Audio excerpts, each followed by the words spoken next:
Hello everyone. So let us solve one more numerical which is based upon Brayton cycle. ठीक है, तो आप यहाँ पे देख सकते हैं कंप्रेशन रेशियो दिया हुआ है 7, मैक्सिमम टेम्परेचर दिया हुआ है 20 डिग्री सेल्सियस, कंप्रेशन बैग इन दिया है और ये सारे पैरामीटर फाइंड आउट करने हैं. तो इसको सॉल्व करने के लिए सबसे पहले हम ड्रॉ करते हैं टीएस डायग्राम, है ना. टीएस डायग्राम आप समझते होगे, टेम्परेचर एंट्रोपी डायग्राम. तो टीएस या पीवी डायग्राम में से आप कोई भी ड्रॉ कर सकते हैं. तो यहाँ पे मैं टीएस डायग्राम ड्रॉ कर रहा हूँ, टेम्परेचर एंट्रोपी डायग्राम. ठीक है, तो टीएस डायग्राम आपको ड्रॉ करना आना चाहिए. तो यहाँ पे जो सबसे पहले कंप्रेसर वाली प्रोसेस है उसको हम शो कर देते हैं आइसेंट्रोपिक कंप्रेशन से. ठीक है, तो ये मैं आइसेंट्रोपिक कंप्रेशन बना दिया. ये 1 से 2 प्रोसेस है मान लीजिए. ठीक है, फिर इसके बाद क्या होता है, हीट का एडिशन होता है. ठीक है, तो हीट का एडिशन होगा तो आपका प्रेशर टेम्परेचर बढ़ता है. फिर आपका आइसेंट्रोपिक एक्सपांशन होता है. आइसेंट्रोपिक एक्सपांशन के बाद हीट का रिएक्शन होता है. ये सारी चीज़ें आपको आना चाहिए बेसिक, तभी आप न्यूमेरिकल सॉल्व कर सकते हैं. ये 1 से 2 प्रोसेस हो रहा है. आइसेंट्रोपिक कंप्रेशन 2 से 3 ये कांस्टेंट प्रेशर हीट का एडिशन हो रहा है. 3 से 4 आइसेंट्रोपिक एक्सपांशन हो रहा है और 4 to 1 हीट का रिजेक्शन हो रहा है. ठीक है, आपको ये समझ में आना चाहिए. 1 से 2 जो प्रोसेस हो रही है वो कंप्रेसर में हो रही है. 2 से 3 जो प्रोसेस हो रही है वो कंबशन चैम्बर में हो रही है. 3 से 4 जो प्रोसेस हो रही है वो टरबाइन में हो रही है, गैस टरबाइन. और 4 to 1 हीट एक्सचेंज जिसमें हीट का रिजेक्शन हो रहा है. ठीक है, तो सबसे पहले जैसे इसमें जो पैरामीटर दिए हुए हैं वो देख सकते हैं. एक तो आर दिया है, कंप्रेशन रेशियो कितना दिया है 7, है ना. कंप्रेशन रेशियो समझते हैं आप V1/V2 दिया हुआ है. फिर आप इसमें इनिशियल वो दिया हुआ है 1 कंडीशन. ठीक है, तो P1 दिया हुआ है आपको 0.1 मेगा पास्कल और T1 दिया है आपको 35 डिग्री सेल्सियस. ठीक है, अब क्या करना है आपको, पहले कोऑर्डिनेट पॉइंट फाइंड आउट करते हैं. ठीक है, जैसे आप कोऑर्डिनेट पॉइंट फाइंड आउट करोगे बाकी सारी चीज़ें आप आसानी से निकाल सकते हो. ठीक है, तो चूँकि मुझे 1 के कोऑर्डिनेट पॉइंट मालूम है, ठीक है, अब मैं कोऑर्डिनेट पॉइंट फाइंड आउट करता हूँ 2 के. अब प्रोसेस पैरामीटर फाइंड आउट करते हैं हम, है ना, सेकंड पॉइंट पे. तो सबसे पहले वॉल्यूम और टेम्परेचर के बीच में रिलेशन होता है वो हम देख सकते हैं. बेसिकली यहाँ से आपको एक रिलेशन ये मिलेगा आपको T1/T2. ये सारी चीज़ें मैं डिटेल में बताता हूँ जब मैं डेरिवेशन कंप्लीट कराता हूँ. V2/V1 की पावर गामा-1, है ना. ये वाला एक्सप्रेशन आपका auto cycle, diesel cycle, dual cycle सब में काम आता है, तो आपको पता होना चाहिए. बस आप ये ध्यान रख सकते हैं टेम्परेचर वॉल्यूम कैसा रहता है, यहाँ पे उल्टा आता है. यहाँ T1/T2 तो यहाँ V2/V1 आता है और यहाँ गामा-1 आता है, ऐसी. ठीक है, तो यहाँ पे मैं वैल्यूज़ पुटअप कर देता हूँ. ठीक है, हाँ ये ध्यान रखना, ये जो टेम्परेचर्स हैं दीज आर इन केल्विन. तो अच्छा, एक चीज़ और आप देख सकते हैं यहाँ पे जो वैल्यूज़ है ना, V1/V2 की वैल्यू ऑलरेडी दी हुई है आपको. तो मैं यहाँ पे वैल्यू पुटअप करता हूँ आपके T1. तो T1 कितना है 35 प्लस 273. कैलकुलेशन का विशेष ध्यान रखना है क्योंकि एक जगह कैलकुलेशन गलत हो गया तो वो गलती पूरे आपको न्यूमेरिकल में परकोलेट हो गई. अब V2/V1, तो ये V1/V2 7 है तो V2/V1 हो जाएगा 1/7 और गामा-1, गामा की वैल्यू 1.4 - 1. ठीक है, हम इसको फर्दर सॉल्व करते हैं. तो सॉल्व करेंगे तब आपको समझ में आएगा. ये यहाँ पे 35 प्लस 273 ये कितना 308. तो मैं इसको यहाँ पे सॉल्व करता हूँ. 308 kelvin upon T2. So how much is T2 अपन को कैलकुलेट करना है और ये हो जाएगा 1/7 और इस पर 1.4. गामा की वैल्यू 1.4 है -1, ये आपको ध्यान रखना है. तो ये वैल्यू अब आप इसको सॉल्व करते हैं. तो देखो 1/7 टू द पावर 0.4. ठीक है, तो ये 308 upon T2 will be equals to आ जाएगा 0.459. ठीक है, अब T2 निकालना तो T2 will be equals to 308 divided by 0.459. ठीक है, तो 308 डिवाइडेड बाई आंसर तो आ गया 670.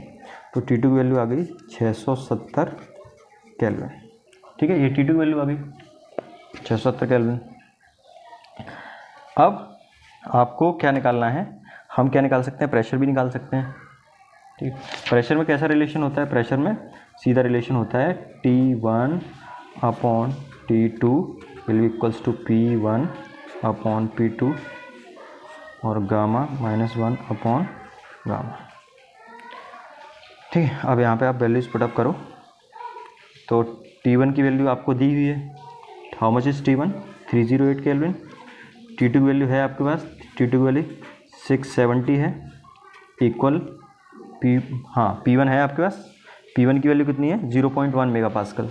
तो मैं इसको मेगा पास्कल को चेंज कर देता हूँ, या मेगा पास्कल ही रहने दीजिए, कोई नहीं। 0.1 अपॉन P2 की वैल्यू आपको कैलकुलेट करना है, P2 आपको कैलकुलेट करना है, और यहाँ पे गामा -1, ठीक है।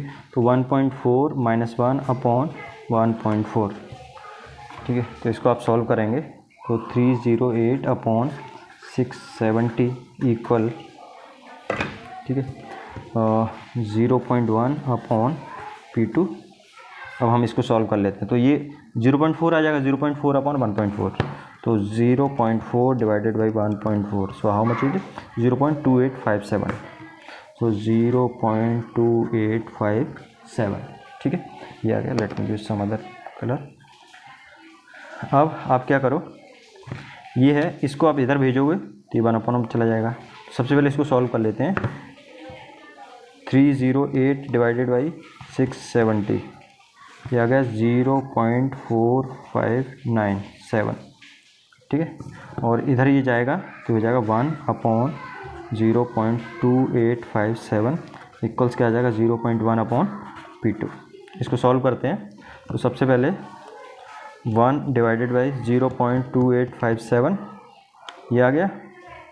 अब 0.4597 टू द पावर आंसर, ये आ गया 0.0658, तो 0.0658 है ना, 5 ले लेते हैं यहाँ पे, इक्वल्स कितना आएगा 0.1 अपॉन P2। तो P2 will be equals to 0.1 upon 0.06585, तो 0.1 डिवाइडेड बाई आंसर, तो ये आ गया 1.5। तो P2 की वैल्यू आ गई आपकी 1.518 मेगा पास्कल, है ना। चूँकि प्रेशर आपने मेगा पास्कल में लिया था, तो यहाँ पे भी जो वैल्यू आएगी वो किसके टर्म्स में आएगी, मेगा पास्कल के टर्म्स में ही आएगी, ठीक है। तो यहाँ पे आप देखो temperature at the end of compression हम ऑलरेडी निकाल चुके हैं, है ना। Temperature at the end of compression कितना आया है, ये आपका यहाँ पे आ गया 670 केल्विन, ठीक है। इसके बाद आपको हीट सप्लाई निकालना। तो हीट सप्लाई कौन सी प्रोसेस में होता है, 2 से 3 प्रोसेस में, ठीक है। तो अब उसके लिए हमको टेम्परेचर, हाँ, तो हीट सप्लाई निकाल सकते हैं आसानी से, है ना। हीट सप्लाई निकालने का फॉर्मूला होता है, जैसे प्रोसेस 2-3 में हीट सप्लाई हो रहा है तो Q इक्वल्स होगा mCp डेल्टा T, है ना। चूँकि मास फ्लो रेट दिया नहीं है, इसलिए मास फ्लो रेट को हम 1 मान लेंगे, 1 मान लेंगे। तो यहाँ से आप निकालोगे तो ये जाएगा Cp T3 माइनस T2। चूँकि आपको T3 दिया है already, how much is T3 800 degree Celsius, ठीक है। तो अब आपको Cp की वैल्यू पता होनी चाहिए। एयर के लिए जो Cp की वैल्यू होती है वो वैल्यू होती है 1, करीब 1 होती है, तो 1 किलो जूल पर केजी केल्विन होती है। तो इसकी वैल्यू मैं पुटअप कर देता हूँ 1, है ना। T3, how much is T3 की वैल्यू कितनी है आपकी 800 डिग्री सेल्सियस, तो उसको केल्विन में चेंज कर लेंगे। तो 800 प्लस 273 केल्विन इसलिए चेंज करना पड़ा है क्योंकि T2 जो हमने निकाला है वो किस में, डिग्री सेल्सियस, मतलब दोनों की यूनिट समान होनी चाहिए, ये आपको इंश्योर ज़रूर करना है। तो यहाँ पे ये हो जाएगा आपका 670 ब्रैकेट बंद। इसको हम सॉल्व कर लेते हैं। तो बेसिकली 800 प्लस 273, ये आ गया, माइनस कर दो 670, तो आ गया 403। तो हीट एडिड की जो वैल्यू आ रही है ना, हीट एडिड की वैल्यू मैं यहाँ पे लिख देता हूँ, Q इक्वल्स आ जाएगा 403 किलो जूल पर केजी, है ना। क्योंकि ये स्पेसिफिक हीट की वैल्यू, ये बेसिकली आपने किस लिए लिए, किलो जूल पर केजी केल्विन, इसलिए यहाँ पे भी आंसर किलो जूल पर केजी के टर्म्स में आएगा, ठीक है। तो आपका इसको चाहे Q1 भी नाम दे सकते हैं, क्योंकि हम हीट एडेड को हमेशा Q1 से दिखाते हैं।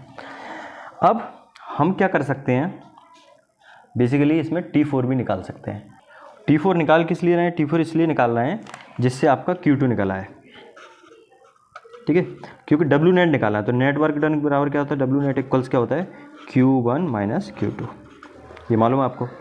तो Q2 को कैलकुलेट करने के लिए आपको T4 की ज़रूरत पड़ेगी, क्योंकि Q2 कैसे कैलकुलेट करोगे आप, एम मास तो 1 माना है, तो C P T basically 4 to 1 में हो रहा है हीट का रिजेक्शन, तो हो जाएगा T4 माइनस T1। T1 दिया है आपको, लेकिन T4 की ज़रूरत है। तो उसके लिए फिर दोबारा से आप आइसेंट्रोपिक प्रोसेस वाला फार्मूला लगाएंगे, और मैं आइसेंट्रोपिक वाला फार्मूला भी लगाता हूँ। तो यहाँ पे क्या आ जाएगा बेसिकली P3 अपॉन, सॉरी मैं इसको उल्टा लिख रहा हूँ, T3 upon T4 will be equals to P3 upon P4 की power gamma minus 1 upon gamma. ये पता होना चाहिए आपको, ठीक है। सीधे सी बात है, ये यहाँ पे T3 अपॉन T4 और वॉल्यूम के टर्म्स में लेते तो क्या आ जाता है यहाँ पे V4 अपॉन V3, और ऊपर आता है सिर्फ गामा माइनस 1, ठीक है। आप इधर ध्यान रखिए, मतलब ज़्यादा कन्फ्यूजन अवॉइड करने के लिए एक तरफ टेम्परेचर, ठीक है, ये वॉल्यूम होगा तो यहाँ पे पावर गामा माइनस 1 आएगी, लेकिन यहाँ T3 है तो यहाँ पे V4 आएगा, मतलब उल्टा रहता है। जबकि प्रेशर के टर्म्स में क्या है, जैसे यहाँ पे जो सीक्वेंस रहता है वही सीक्वेंस यहाँ पे रहता है, और ऊपर power gamma minus 1 upon gamma आ जाता है। तो देखो T3 है मेरे पास, T3 वैल्यू है 800 प्लस 273, T4 नहीं है मेरे पास। P3, अब आप देखिए P3 की वैल्यू P2 के बराबर होगी, यहाँ पे आप देख सकते हैं। इनिशियली जैसे आप देखेंगे भाई हीट का एडिशन किस पे हो रहा है, कांस्टेंट प्रेशर पे, यहाँ पे ये प्रेशर सेम है। ऐसे ही P4 P1 के बराबर है, ठीक है। तो हम ये वैल्यूज़ कैलकुलेट कर चुके हैं, क्योंकि P1 तो है हमारे पास ऑलरेडी, P1 की वैल्यू 0.1 मेगा पास्कल है, P2 की वैल्यू ये आ गई है, ठीक है। तो P3 की वैल्यू P2 के बराबर होगी, तो ये हो गया 1.518 अपॉन P4 की वैल्यू कितनी है, P1 के बराबर, तो 0.1 है मेगा, और ये गामा 1.4 माइनस 1 अपॉन 1.4। इसको सॉल्व करते हैं, तो इसको सॉल्व करेंगे तो 800 प्लस 273 ये आ गया 1073 अपॉन T4 इक्वल्स। अब इसको सॉल्व करते हैं, इसको सॉल्व करने के लिए सबसे पहले ये सॉल्व करते हैं, तो 1.4 माइनस 1 ये आ गया, डिवाइडेड बाई 1.4 ये आ गया, तो 1.518 अपॉन 0.1, और ये 0.2857 ये आ गया, ठीक है। अब इसको भी सॉल्व कर लेते हैं, तो 1073 अपॉन T4 इक्वल्स, ये हमने कर लिया, ठीक है। इसके अब इसको सॉल्व करेंगे तो क्या आ जाएगा बेसिकली 1.518 डिवाइडेड बाई 0.1 ये आ गया। इसकी पावर कर देते हैं 0.2857, तो आ गया ये 2.175, ठीक है।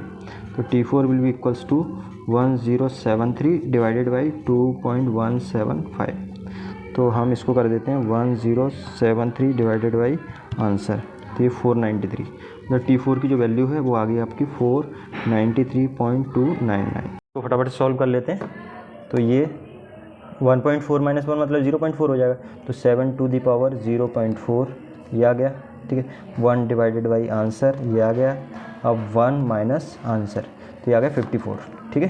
तो ईटा इफिशियंसी इक्वल्स आएगा 0.54, और इफिशियंसी की वैल्यू आ गई 54%। तो इस तरह से हमने सारी चीज़ें निकाल ली। तो अब आपको कोई कन्फ्यूजन हो then you may ask me in comment section. Okay, thank you.